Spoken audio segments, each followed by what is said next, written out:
زدني علما.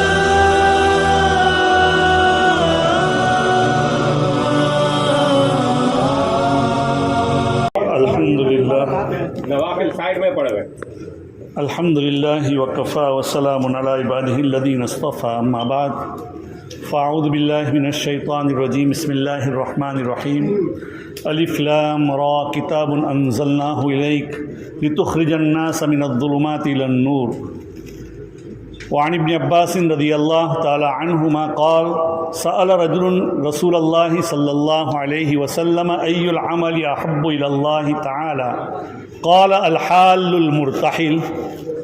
قال وما الحال المرتحل قال الذي يضرب القرآن من أوله إلى آخره فحل وارتحل. رواہ الترمذی. بزرگان محترم، میں نے آپ کے سامنے قرآن کریم کی ایک آیت کریمہ اور ایک حدیث پاک پیش کی. حضرت قاری صاحب دامت برکاتہم کی رقت آمیز دعا کے بعد اب دل تو یہ چاہتا تھا کہ اور مزید ہوتے رہے، لیکن دعا کے بعد اب دل اتنا یہ ہو گیا ہے کہ باتیں سننے کے لیے ہمارے قلب کی کھیتیاں تیار ہیں. عزیزو، یہ قرآن پاک جو ہم نے آج پورا کیا، قرآن کیا ہے؟ قرآن اللہ نے اس لیے نازل کیا ہے کہ لوگوں کو تاریکیوں سے نور کی طرف، مصیبتوں سے آشائش کی طرف، قعر مذلت سے اور ذلت کی گہرائیوں سے اوج ثریا تک پہنچانے کا ایک ذریعہ ہے. قرآن ہمارا دستور حیات ہے، منشور حیات ہے. قرآن ایک نور ہے. یہ نور اللہ ہمیں ایک مہینے سے سنا رہا تھا، اور روزانہ ہم جو نمازیں پڑھتے تھے، لیکن آج تراویح کے اندر روزانہ ہم 20 رکعت میں 40 سجدے کرتے تھے.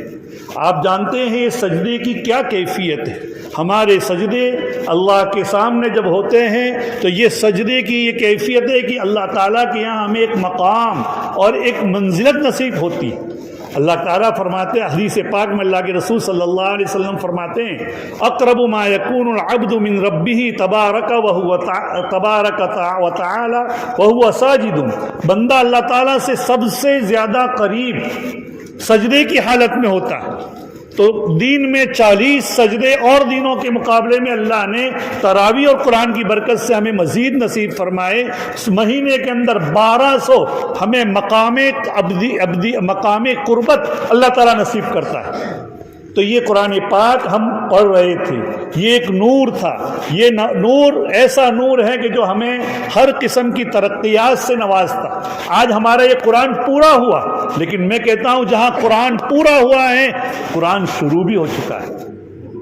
قرآن پورا ہوا ہے، قرآن شروع بھی ہو چکا ہے. میں نے جو حدیث پاک تلاوت کی، اللہ کے رسول صلی اللہ علیہ وسلم سے ایک صحابی نے پوچھا کہ کون سے آدمی کا عمل سب سے افضل ہے؟ اللہ کے رسول صلی اللہ علیہ وسلم نے فرمایا الحال المرتحل، کہ وہ آدمی جو اپنی منزل پر پہنچتا بھی ہے اور آگے بڑھ بھی جاتا ہے. پوچھا کہ اللہ کے رسول منزل پر پہنچنے والا اور آگے بڑھنے والا، اس سے مراد کیا؟ فرمایا کہ جو قرآن پاک کو شروع سے لے کر اخیر تک پورا کرتا ہے اور اس کے بعد آگے پھر دوبارہ شروع کر دیتا ہے. علامہ جزری نور اللہ مرقدہ وبرد مضجعہ فرماتے تھے اسی حدیث کی بنا پر قرائے مکہ اور علماء مکہ مکرمہ یہ قرآن پاک کو جب ختم کرتے ہیں تو شروع سے لے کر جب الناس پڑھتے ہیں اس کے بعد شروع میں الحمدللہ کے بعد الف لام میم سے اولئک هم المفلحون تک پڑھتے ہیں. گویا کہ ہمارا یہ قرآن شروع ہو چکا ہے. ہم نے قرآن ختم کیا اور ایک حدیث پاک کے اوپر عمل کیا. یہ ہمارا قرآن اور ایک قسم کا تفاعل نیک بھی ہے کہ انشاءاللہ ثم انشاءاللہ یہ قرآن اس سال ہم نے کیا ہے، پورا کیا ہے، تو شروع بھی کیا ہے، تو اللہ آئندہ سال ہمیں اس کو پورا بھی کرائے گا. ایک تفاعل نیک ہے، ہماری زندگی اللہ لمبی کرے گا، اللہ ہمارا قرآن پورا کرائے گا۔ تو عزیز و دوستو، یہ بڑی مبارک مجلس تھی، بڑی مبارک کیا ہے یہ تھی کہ اللہ تعالیٰ نے ہمیں یہ قرآن کی دولت نصیب فرمائی، اور روزانہ نور بچھڑتا تھا۔ حدیث پاک میں آتا ہے، حضرت اسید ابن حضیر رضی اللہ تعالیٰ عنہما، یہ نور قرآن ہے، یہ ہمیں اس کا احساس نہیں، ہمارا حافظ اس مصلے کے اوپر قرآن پڑھتا تھا، ہم سنتے تھے۔ قرآن کو سننا بھی عبادت، قرآن کو پڑھنا بھی عبادت، قرآن کا پڑھانا بھی عبادت، قرآن کو سمجھنا بھی عبادت، اور قرآن کو دوسروں کو سکھلانا عبادت۔ یہ عبادت ہم سنتے تھے، پڑھتے تھے، یہ عبادت ہماری ہو ہی رہی تھی مجموعی طور پر، اور اللہ کے ہاں اس کا کیا مقام ہے۔ ایک صحابی کا میں واقعہ آپ کو سنا کر اپنی بات ختم کر دوں گا، اس لیے کہ بھئی 10 منٹ ہیں اور آپ لوگ کبھی کتنی دیر سے کھڑے ہیں، اس لیے آپ کی بھی رعایت کی جائے گی۔ ایک صحابی حضرت اسید ابن حضیر رضی اللہ تعالیٰ عنہ گھر میں نماز پڑھ رہے تھے، گھر کے آنگن میں ان کا گھوڑا بندھا ہوا تھا، اور گھوڑے کے قریب کے اندر ان کا ایک چھوٹا سا بچہ بھی سویا ہوا تھا۔ یہ اپنی تلاوت کے اندر مگن تھے اور پڑھ رہے تھے، اور گھوڑا بدک رہا تھا، گھوڑا کود رہا تھا۔ تو پھر یہ تھوڑے آہستہ ہو جاتے، پھر ان کے اوپر حال طاری ہوتا تو پھر گھوڑا بدکنے لگتا، یہ زور سے پڑھتے، گھوڑا بدکنے لگتا تھا۔ اب ہوا یہ کہ یہ بھی پریشان ہو گئے کہ میں بند ہو جاتا ہوں، یعنی آہستہ پڑھنے لگتا ہوں تو گھوڑا اپنی جگہ پر ٹھہر جاتا ہے، کیا بات۔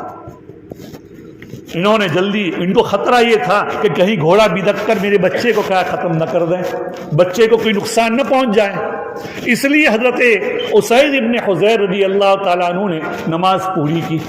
نماز پوری کرنے کے بعد ایسے دیکھا، آسمانوں کی طرف نظر گئی تو تہ بتہ کہ نور ہی نور نظر آ رہا تھا، فرشتوں کی گویا کہ قطار نظر آ رہی تھی اور روشنیاں نظر آ رہی تھی۔ حیران ہو گئے، جب انہوں نے بند کر دیا قرآن پڑھنا، اب وہ روشنیاں بھی دھیرے دھیرے بند ہو گئی۔ صبح ہوئی، نبی اکرم صلی اللہ علیہ وسلم کے پاس آ کر یہ واقعہ سنایا۔ نبی اکرم صلی اللہ علیہ وسلم نے فرمایا، ارے اسید پڑھتے رہتے، ارے ابن حضیر پڑھتے رہتے، کاش کہ تم پڑھتے رہتے، صبح تک اگر تم پڑھتے تو صبح میں مدینے کے لوگ ان فرشتوں کو اور ان روشنیوں کو دیکھتے۔ تو یہ روشنی، یہ اللہ تعالیٰ کبھی کبھی بتلاتا ہے، اس کا مطلب یہ نہیں کہ ہم پڑھتے ہیں، ہمارا قاری پڑھتا ہے تو یہ روشنی نہیں ہوتی، یہ روشنی ہوتی ہے، فرشتے آتے بھی ہیں، سنتے بھی ہیں، لیکن اللہ اپنی حکمت بالغہ سے ہمیں نہیں دکھلاتی، ہمیں نظر نہ آوے کوئی چیز، ہم نے نہ دیکھی اور ہمیں نظر نہ آئے، اس کا مطلب یہ نہیں کہ اس کا وجود نہیں ہے۔ تو عزیزو دوستو، اتنی بڑی نعمت اللہ نے یہ دی تھی، ابھی ختم ہو گئی اور انشاءاللہ ابھی رات میں بھی ختم ہوگی۔ حضرت قاری صاحب دامت برکاتہم نے جیسے کہ سنایا، تو اللہ تعالیٰ اس کو قبول فرمائے، اس عبادت کو، اور ہمیں بار بار رمضان المبارک اللہ تعالیٰ نصیب فرمائے، اور یہ اس دولت کے اندر جو بھی ہم سے کوتاہی اس کو لوٹنے کے اندر ہوئی ہو، اللہ تعالیٰ اس کوتاہی کو معاف فرماتے ہوئے آئندہ اس کی کیا قدر کرنے کی توفیق نصیب فرمائے۔ میں نے جمعہ کے ایک بیان میں آپ کو کہا تھا کہ اہل مدینہ یہ پہلے 6 مہینے تک تو اللہ کا شکر ادا کرتے تھے رمضان کے ختم کے بعد کہ اللہ نے ہمیں رمضان نصیب کیا، اور پھر 6 مہینے جب باقی ہوتے تو اللہ سے دعائیں کرتے تھے کہ اے اللہ ہمیں کیا ہے، رمضان نصیب فرما۔ تو آئندہ ہمیں اللہ تعالیٰ بار بار رمضان نصیب فرمائے، اس کی دعائیں کرتے جائیں۔ باتیں تو بہت کہنے کی ہوتی ہے لیکن وقت نہیں ہے، اللہ تعالیٰ ہمیں انشاءاللہ دوسرے موقع دے گا، اللہ اس موقع پر ہمیں کیا عطا یہ کرے گا۔ وآخر دعوانا الحمدللہ رب العالمین۔ دوسری بات یہ